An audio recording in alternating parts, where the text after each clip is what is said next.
ઓમ શ્રી ગણેશાય નમઃ. જય શ્રી કૃષ્ણ મિત્રો. લોટી લઈ ગયો નારાયણ. મિત્રો, આ સરસ મજાની કથા છે, સરસ મજાની વાર્તા છે, એક ડોસીમાની છે, ભગવાન નારાયણની કથા છે. પૂરા ધ્યાનથી અને મનથી સાંભળજો. ભગવાનનું નામ લઈએ અને ભગવાન આપની સહાય ન કરે, ભગવાન ન આવે એવું તો બને જ નહીં. એ આ વાર્તામાં તમને જોવા મળશે. તો મિત્રો, તમે આ વાર્તા પૂરી સાંભળજો અને જો સારી લાગે તો લાઈક, શેર અને મારી ચેનલને સબસ્ક્રાઈબ પણ જરૂર કરજો. એક ગામમાં જમનામાં કરીને એક ડોશીમાં રહેતા હતા. તે જમના ડોશીમાને ભગવાનના નામ હારે કંઈ લેવા દેવા નહીં. એ ડોશીમાને તો એમનું ઘર ભલું, એના ઘરનું કામ ભલું અને સૌથી વધારે જો એને વાલું હોય, અંતરમાં પ્યારું હોય તો તેનો જીવ હોય તો એક નાની એવી લોટીમાં. તાંબાની નાની એવી લોટી હતી, બસ એમાં જ એનો જીવ રહે. એ જમનામાં લોટીને ઘડી ઘડી જોયા કરે. દિવસમાં કામ કરતાં કરતાં થોડી થોડી વારે લોટીને જોયા કરે. જાણે કે એક બાળકને એની માં જોતી હોય, એક માં એના બાળકને વારે વારે જોયા કરતી હોય, એમ એ જમના ડોશીમાં વારે વારે એ લોટીને જોયા જ કરે. કચરો વાળતા હોય તો વાળતા વાળતા પણ 3 થી 4 વખત લોટીને જોઈ જ લે. આટલી બધી લોટી વાલી એમને. એ ડોશીમાના ઘરના બારણાના ખૂણા પાસે ડોશીઓ ભજન કરે. પાડોશીની ડોશીઓ સત્સંગ, ભજન, કીર્તન કરે. એટલે જમના ડોશીમાને બોલાવે, ચાલો જમનામાં સત્સંગમાં. જમના ડોશી તો ઘસીને ના કહી દે, તમારે બધાને સત્સંગ કરવો હોય તો કરો, મારે નથી આવવું. ચોખ્ખી ઘસીને ના પાડી દે. એમને તો ભગવાન સાથે કંઈ લેવા દેવા જ નહીં, કેમ કે જમનામાને તો ભગવાનના નામ સાથે કંઈ લેવા દેવા જ ન હતા. એ શું કામે સત્સંગમાં જાય? એને તો બસ લોટીમાં જ જીવ. એ સમયે એ વખતે બરાબર થોડા દિવસ થયા એટલે ગામમાં ભાગવત સપ્તાહનું આયોજન થયું. ગામમાં ભાગવત સપ્તાહ પારાયણ બેઠી એટલે ગામની ડોશીઓ જમના ડોશીમાને બોલાવા જાય કે જમના ડોશીમાં, હાલો આજે ગામમાં પારાયણ છે, પોથી યાત્રા છે, ચાલો ને, મજા આવશે. એટલે જમના ડોશીમાં બોલે કે તમારે જાવું હોય તો જાઓ, મારે કંઈ આવવું નથી. ડોશીઓ બધી પરાણે કહે, ચાલો ને હવે જમના ડોશી, બહુ મજા આવશે. પણ જમના ડોશી તો કંઈ માને ખરી, કહે મારે નથી આવું, તમે જાઓ. જમના ડોશી માને નહીં એટલે બીજા બધી ડોશીમાં પારાયણ સાંભળવા જાય છે. પોથી યાત્રા કરી અને કથા વાંચનાર ભટ્ટ દાદાએ ભાગવત કથાનો પ્રારંભ કર્યો. ભાગવતના પ્રારંભમાં ભાગવત કથા મહાત્મ્યનું જ્ઞાન કર્યું, કીર્તન ગાયા. ડોશીઓને બહુ મજા આવી. પછી બધી ડોશીઓ ઘરે આવી. પછી વળી પાછી સાંજ થાય એટલે ફરી કથા સ્થળે સત્સંગ થાય, ભજન કીર્તન થાય એટલે ફરી ડોશીઓ સત્સંગમાં જાય. એટલે એક ડોશી ફરી જમનાબા પાસે જાય અને બોલે છે કે જમનામાં, તમે આજે આવ્યા નહીં ને પોથી યાત્રામાં, આજે અમને બહુ મજા આવી. આમ કહીને ચાલ્યા ગયા એ ડોશી. બીજો દિવસ થયો. બીજા દિવસની સવાર થઈ એટલે ફરી બીજી બધી ડોશીઓ કથા સાંભળવા જતા. એટલે ફરી એ ડોશીઓ ફરી પાછા જમનામાને બોલાવા ગયા કે આજે આપણા જમનામાને આપણે બોલાવીએ, ભલે માને કે ન માને. જો માને અને ભગવાનના 2 નામ લે તો એનો ભવ સુધરી જાય. આમ કરીને ફરી પાછી બીજી બધી ડોશીઓ જમનામાને બોલાવા જાય. પણ આ તો જમનામાં હતા, એને ભગવાનને કંઈ લેવા દેવા નહીં. ફરી જમનામાએ ના પાડી દીધી, મારે નથી આવું. આમ બીજી બધી ડોશીઓ 1 દિવસ, 2 દિવસ, 3 દિવસ, ચોથા દિવસની સવાર થઈ એટલે ફરી બીજી બધી ડોશીઓ જમનામાને બોલાવા ગઈ. એને એવું કે ચાલ ભાઈ, 2 ભગવાનના એ નામ લેશે, કદાચ સુધરી જાય તો એમનો ભવ પાર થઈ જાય. એમ કરીને આ બધી ડોશીઓ ભલે ન આવે છતાં પણ જમનામાને બોલાવા જાય. ચોથા દિવસની સવાર થાય એટલે ફરી ડોશીઓ જમનામાને બોલાવા જાય કે આજે તો હાલો ને હાલો, આજે તો નંદ ઉત્સવ છે, હાલો, બહુ મજા આવશે. બધી ડોશીઓ પરાણે જમનામાને કહે. જમના ડોશી વિચારે, એમને એમ થયું કે આ બધી કેટલા દિવસથી મારી વાહે પડી છે, મારી પાછળ પડી છે, તો એક દિવસ જઈ આવું ને તો આ બધી મારી લોહી પીતી બંધ થઈ જાય. એમ કરીને વિચાર કરે છે અને કથામાં જાય છે. આ ડોશીમાને તો કથા સાથે કંઈ લાગે વળગે નહીં, પણ આ ડોશીઓ રોજ લોહી પીતી એટલે એ કથામાં જવા તૈયાર થઈ ગયા. બધી જ ડોશીઓએ હાથમાં થેલી લીધી, તેમાં મૂઠડી ઘઉં ચોખા લીધા. અને જમના ડોશીએ હાથમાં થેલી તો લીધી, પણ તેમાં ચોખા ઘઉં મૂઠડી નહીં, પણ તેમાં તેનો જે જીવથી વાલી જે લોટી હતી નાની એવી એ લીધી. અને જમના ડોશી ગયા બધાની હારે કથામાં. હવે એ દિવસે કથામાં નંદ ઉત્સવ હતો, એટલે બહુ લોકો આવે, બહુ ભીડ હોય, બેસવાની જગ્યા મળે નહીં, એટલે આ બધી ડોશીઓ વહેલી જ પહોંચી ગઈ કથામાં. ભટ્ટદાદા કથા વાંચવા આવે એ પહેલાં બધી ડોશીઓ પહોંચી ગઈ. અને જમના ડોશી તો ત્યાં સરસ મંડપ બાંધેલા હતા, એટલે એક મંડપના થાંભલા પાસે ટેકો દઈને બેસી ગયા અને આંખ બંધ કરીને બેસી ગયા. બીજી બધી ડોશીઓએ સત્સંગ કર્યો. ભટ્ટદાદાને આવવાની વાર હતી, માટે બધી ડોશીઓએ સત્સંગ ચાલુ કર્યો. અને જમનામાં તો ટેકે આંખો બંધ કરીને સૂઈ ગયા. એમને તો નીંદર આવી ગઈ. પછી આવ્યા ભટ્ટદાદા. એમણે મંગલાચરણ કર્યું, ધૂન ગવડાવી, કથા કરી, નંદ ઉત્સવ કર્યો. ભટ્ટદાદાની પણ તે ડોશી ઉપર દૂરથી નજર પડી એટલે ડોશીમાં સૂઈ ગયા હતા. એમણે પણ જોયા. પછી તો પ્રસાદ વહેંચાયો પંજરીનો અને બધા એ પ્રસાદ લીધો અને ઊભા થઈને ચાલતા થાય છે. ભટ્ટદાદા ઉતરીને તેના ઉતારે ગયા. કથા પૂરી થઈ એટલે ત્યાં એમના ઉતારે ગયા. બધી ડોશીઓ જે જમનામાં જોડે હતી એ બધી ઊભી થઈ, પણ જમનામાં ઊભા ન થયા. બધી ડોશીઓને તો ફાળ પડી કે અરે આ જમનામાં તો ટેકે સૂઈ ગયા છે, જમનામાં ગયા કે શું, કેમ હલતા નથી?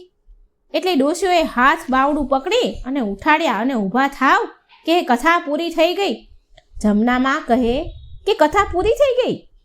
જમનામાં ઊભા થયા અને થેલી લીધી તો થેલી સાવ હળવી ફૂલ જેવી લાગી. એટલે જમનામાને તો ફાળ પડી. એટલે એને ઝટ થેલીની અંદર જોયું તો થેલીમાં લોટી નહીં, લોટી કોઈક ચોરી ગયું. પછી તો શું જમનામાએ ઉપાડો લીધો, બધી ડોશીઓ સાથે બોલવા લાગ્યા, ઝઘડવા લાગ્યા કે હું તમને બધાને ના પાડતી હતી, મારે નથી આવું, મારે નથી આવું. જુઓ હું અહીં આવી, બોલો મારો શું ફાયદો થયો? મારી લોટી કોઈક લઈ ગયું, મારી જીવથી વાલી લોટી લઈ ગયું કોઈક. મારી લોટી વગર તો મારો જીવ મૂંઝાય. હવે હું કંઈ ન જાણું, મને મારી લોટી લઈ આવી દો, મારી લોટી લાવી દો. એમાં એક ડોશીમાં તો એમ બોલ્યા, અરે આને ક્યાંથી અહીં લાવ્યા, આને ન લાવ્યા હોત તો સારું હતું. હવે શું કરશું, એની લોટી ક્યાંથી લાવી?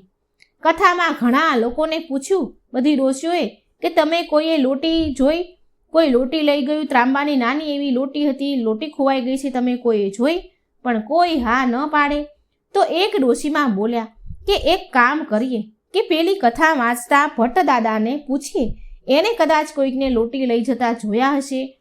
એટલે બધી ડોશીઓ જમનામાને લઈને ગયા ભટ્ટદાદાના ઉતારે. ભટ્ટદાદા બોલ્યા, આવો ડોશીમાં. એટલે એક ડોશી બોલ્યા કે હે ભટ્ટ બાપા, આ જમનામાં કોઈ દી કથામાં ન આવે અને આજે અમે પરાણે એને કથામાં લાવ્યા અને એમાં એના અંતરમાં વાલી એક લોટી હતી અને એમાં એમનો જીવ લોટીમાં અને લોટીમાં જ રહે અને કથામાં આવ્યા તો એ લોટી સાથે લઈને આવ્યા અને કોઈક એની લોટી લઈ ગયું. તમને ખબર છે એ લોટી કોણ લઈ ગયું? ભટ્ટ બાપા બોલ્યા, ક્યાં છે જમનામાં? જમના ડોશી બોલ્યા, આ રહ્યા જમનામાં. ભટ્ટદાદા ઓળખી ગયા કે આ તો એ જ ડોશી છે. હું કથા વાંચવા પહોંચ્યો એની પહેલાં સૂઈ ગયા હતા અને કથા પૂરી કરીને આવ્યો તોય ઉઠ્યા ન હતા, આ એ જ ડોશી છે. ભટ્ટદાદા બોલ્યા. ભટ્ટદાદાએ એની બુદ્ધિ વાપરી અને બોલ્યા, અરે હા, આ ડોશીમાની લોટીને તો મેં જોઈ હતી. એક છોકરો એની લોટી લઈને જતો હતો. એટલે જમનામાં બધી ડોશીઓને ધક્કો મારીને ભટ્ટદાદાની આગળ ઊભા રહી ગયા અને બોલ્યા કે હે ભટ્ટદાદા, એ છોકરો કોણ હતો? ભટ્ટ બાપા બોલ્યા કે એ મને ખબર નથી, એના બાપાનું નામ મને આવડતું નથી. જમનામાં બોલ્યા કે તમને એ છોકરાનું નામ આવડે છે? ભટ્ટદાદા બોલ્યા કે એ છોકરાનું નામ તો નારાયણ હતું. જમનામાં બોલ્યા, હે? જમના ડોશી તો બધી જ ડોશીઓને હારે લઈને ઉપડ્યા અને ગામમાં જે સામે મળે એ બધાને જ પૂછે કે આપણા ગામમાં કોઈ નારાયણ નામનો છોકરો છે, એ કોનો છોકરો છે? જે મળે એને બધાને જ પૂછે, એટલે જે મળે એમ કહે કે ડોશીમાં આ નામનો છોકરો તો મેં જોયો નથી, આ નામ જ અમે તો પહેલી વાર સાંભળ્યું. જે કોઈ એમને સામે મળે ને પૂછે તો બધા જ આવો જવાબ આપે. જમના ડોશી બોલે, અરે ના ના, પેલા ભટ્ટ દાદાએ તો કીધું છે કે નારાયણ નામનો છોકરો મારી લોટી લઈ ગયો છે. આમ પૂછતા પૂછતા બધી ડોશીઓને રાત પડી ગઈ, પણ લોટી મળી નહીં, ના નારાયણ મળ્યો. ડોશીમાની રાત થઈ ગઈ, નીંદર આવે નહીં. સાંજે તો તેમણે વાળું પણ ન કર્યું, જમ્યા નહીં, કેમ કે જીવ તો એનો લોટીમાં જ હતો. આખી રાત આમથી તેમ તડફડિયા મારે, પડખા ફરે, આટા ફેરા કરે. આખી રાત વિચાર કર્યો કે અરે આ નારાયણ કોનો દીકરો હશે, ક્યાં રહેતો હશે. બહુ વિચાર કર્યા પણ તેને કંઈ યાદ આવ્યું નહીં. ખાધું એ નહીં અને ઊંઘ્યા પણ નહીં કે અરે આ કોણ છે નારાયણ. આમ ને આમ સવાર પડ્યું. સવાર થયું એટલે કથાનો 5મો દિવસ થયો. રોજ જમનામાને બોલાવા આ બધી ડોશીઓ આવતી, પણ 5મા દિવસની સવાર થઈ એટલે જમનામા તો નાહી ધોઈને તૈયાર થઈ ગયા અને પેલી બધી ડોશીઓને બોલાવા ગયા કે હાલો કથામાં નથી આવવું. જમનામાને કથા હારે તો કંઈ લેવા દેવા નહોતા, પણ જમનામાને તો ખાલી પેલી લોટી જ જોઈતી હતી, લોટી માટે જ જવું હતું. એને તો કંઈ ભગવાન હારે લેવા દેવા નહીં. જમનામાને એમ કે કદાચ મારી ક્યાંક લોટી મળી જાય, એટલે જમનામાં બધી ડોશીઓને કથામાં લઈ ગયા. કથા શરૂ થાય એ પહેલાં કથામાં પહોંચી ગયા. કથા શરૂ થાય તે વાર હોય તો એ પહેલાં બધી ડોશીઓ ભજન કીર્તન કરે. એમાં એક ડોશીએ ભજન ચાલુ કર્યું કે ઓમ નમો ભગવતે વાસુદેવાય. એવામાં તો જમનામાં બોલ્યા કે ડોશીમાં તમે બંધ થાવ, તમારે આજે નથી ગાવાનું, આજે તો હું ભજન ગાઈશ. બધી ડોશીઓ તો જમનામાની સામે જોવા લાગી, ચોંકી ગઈ. એ વિચાર કરે કે અરે આ જમનામાં કોઈ દી ભજન કીર્તનમાં આવ્યા નથી, કોઈ દી ક્યાંય ભગવાનના મંદિરે ગયા નથી, કોઈ દિવસ સત્સંગ કર્યો નથી, કોઈ દિવસ કથામાં આવ્યા નથી, તો આ જમના ડોશી ગાશે શું? અને એમની વાત પણ સાચી હતી કે કોઈ દિવસ એ ક્યાંય ભજન કીર્તન કથા મંદિરે ક્યાંય ગયા નહોતા, તો એને શું આવડે ભજન? બીજી ડોશીઓ બોલે કે જમનામાં શું તમે ગીત ગવડાવશો, ભજન ગવડાવશો? જમનામાં બોલ્યા, અરે હા હા, હું ભજન ગવડાવીશ. જમનામાએ તો એક લીટીની ધૂન બનાવી, ખાલી ને ખાલી એક જ લીટીની ધૂન બનાવી. જમનામાએ તો ભજન ચાલુ કર્યું. હું તો ગઈ તી સાંભળવા પારાયણ, મારી લોટી લઈ ગયો નારાયણ. હું તો ગઈ તી સાંભળવા પારાયણ, મારી લોટી લઈ ગયો નારાયણ. આમ એમને તો એક જ લીટીની ધૂન ચાલુ રાખી. જમનામાએ તો આ એક જ લીટી આવડે, એટલે બીજી ડોશીઓ કંટાળી કે અરે આ બીજી લીટી ગાય તો સારું. પણ જમનામાને ભગવાન ભજવાની થોડી વાત હતી, એને તો બસ લોટી જ જોઈતી હતી, લોટીની જ પડી હતી. આમ ને આમ લોટી લોટી કરતાં કરતાં કથા પૂરી થઈ. સાંજે બધા ઘરે ગયા. પાછા સાંજે સત્સંગમાં આવ્યા. ફરી ડોશીમાએ પહેલાંની જેમ બેસી ગયા, કોઈને ભજન ગાવા ન દીધું અને આ એક જ લીટીની ધૂન એમણે ફરી ચાલુ કરી. મારી લોટી લઈ ગયો નારાયણ, હું તો ગઈ તી સાંભળવા પારાયણ, મારી લોટી લઈ ગયો નારાયણ. બસ આ એક જ ભજન સવાર સાંજ કથામાં ચાલુ રાખે. ઘરે આવે તો એ પણ ચાલુ રાખે. ઘરમાં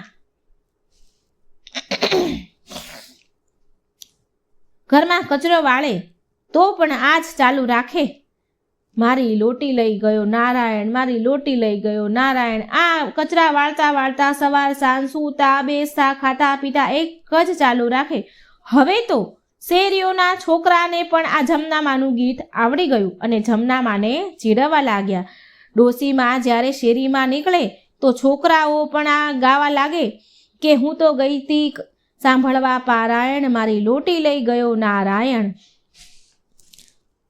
છોકરાઓ જમના ડોશીમાને પૂછે, હે જમનામાં, તમારી લોટી મળી કે નહીં? આ કોણ છે નારાયણ?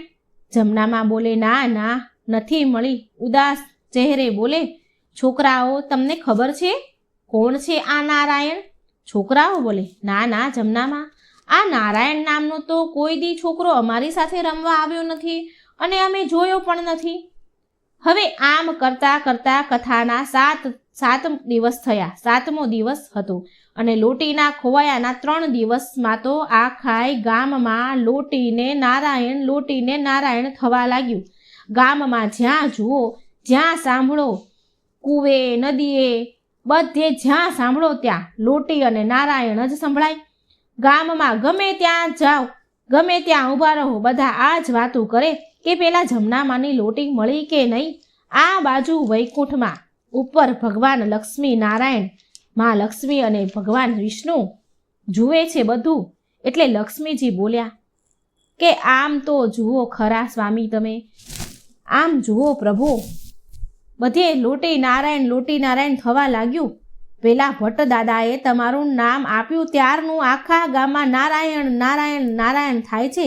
લોટી લઈ ગયા નારાયણ, આખું ગામ એવું કહે છે. અને પેલા જમના ડોશીમાને તો લોટી વગર ગળે ખાવાનું પણ નથી ઉતરતું. આખા ગામમાં તમારું નામ વગોવાય છે પ્રભુ. એક કામ કરો, લક્ષ્મીજી વિષ્ણુ ભગવાનને કહે છે, એક કામ કરો ને પ્રભુ, તમે જઈને એની લોટી આપ્યાઓ ને એટલે તમારું નામ લેતા બંધ થાય, તમને વગોવતા બંધ થાય. નારાયણ પ્રભુએ લક્ષ્મીજીની વાત માની અને શ્રી નારાયણ ભગવાને એ સમયે નાના એવા બાળકના સ્વરૂપ લીધું અને નારાયણ બની અને હાથમાં નાની એવી ત્રાંબાની લોટી લઈને છેક વૈકુંઠમાંથી ધરતી પર આવ્યા જમનામાને લોટી આપવા માટે. કથાનો 7મો દિવસ હતો. જમનામાં કથામાં આવીને બેસી ગયા હતા. ભગવાન આવ્યા લોટી લઈને અને જમનામાને બૂમ પાડી કે ઓ જમનામાં, તમારી લોટી મળી ગઈ કે નહીં? જમનામાં ઉદાસ થઈને બોલ્યા, ના રે ના, લોટી મળી નથી અને મને તો લોટી વગર ખાવાનું એ ગળે ઉતરતું નથી. લોટી વગર તો મને ઊંઘ પણ આવતી નથી. અને ત્યારે ભગવાને કીધું, બાળ સ્વરૂપમાં નારાયણ આવ્યા હતા, એને બોલ્યા કે લો જમનામાં, આ તમારી લોટી, હું તમને લોટી આપવા આવ્યો છું, લોટી દેવા આવ્યો છું. આટલું ભગવાન બોલ્યા એટલામાં તો જમનામાએ લોટી હાથમાંથી જટ આંચકી લીધી અને લોટીને ફેરવીને જોવા લાગ્યા અને બોલ્યા કે આ જ મારી લોટી છે. પછી ભગવાન થોડાક 2 ડગલા પાછળ હટી ગયા. એમને ખબર કે આ ડોશીમાં પકડશે. જમનામાં બોલ્યા કે તારું નામ શું છે અને તું આ લોટી તને ક્યાંથી મળી? એટલે ભગવાન બોલ્યા, મારું નામ નારાયણ છે. જમનામાં તરત જ નારાયણનો હાથ પકડવા ગયા ત્યાં તો ભગવાન દોડીને ચાલ્યા ગયા, ભાગી ગયા. પછી સાંજે કથા પૂરી થઈ. છેલ્લો દિવસ હતો, પોથી યાત્રા નીકળી. એટલે એક ડોશીમાં ગીત ગાતા હતા કે રસિયો રૂપાળો રંગ રેલિયો, ઘેર જાવું ગમતું નથી. એટલે જમનામાએ ડોશીમાને ગીત ગાતા બંધ કરાવી દીધા અને બોલ્યા, ગીત તમે નહીં ગાશો, હું ગાઈશ. બધી ડોશીઓ વિચાર કરે કે આ ફરી ડોશી એકની એક ગીતની કડી ચાલુ રાખશે. અને એક ડોશીમાએ તો પૂછ્યું, હે જમનામાં, તમારી લોટી મળી ગઈ? જમનામાં બોલ્યા, હા, મારી લોટી મને મળી ગઈ. એટલે એ ડોશીમાં બોલ્યા કે હાશ, હવે તો લોટીનું ગીત નહીં ગાય. જમનામાએ તો ચાલુ કર્યું, હું તો ગઈ તી સાંભળવા પારાયણ, મારી લોટી દઈ ગયો નારાયણ. જમનામાએ છેક પોથી યાત્રા પૂરી થઈ ત્યાં સુધી આ લોટી દઈ ગયો નારાયણ એ ગીત ચાલુ રાખ્યું. તો મિત્રો, આ સરસ મજાની વાર્તા હતી અને આ કથામાં કહેવાનો ભાવાર્થ એવો છે કે તમે તમારા સ્વાર્થ માટે પણ જો તમે ભગવાનનું નામ લો ને તો પણ તમારો સ્વાર્થ પૂરો કરવા માટે નારાયણ આવે જ છે. એમાં કોઈ સંશય નથી. પણ તમારે એનું નામ લેવું પડે છે, એમને યાદ કરવા પડે છે.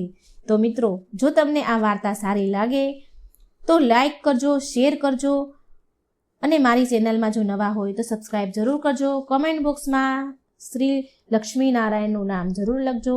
જય શ્રી કૃષ્ણ. રાધે રાધે. Thank you.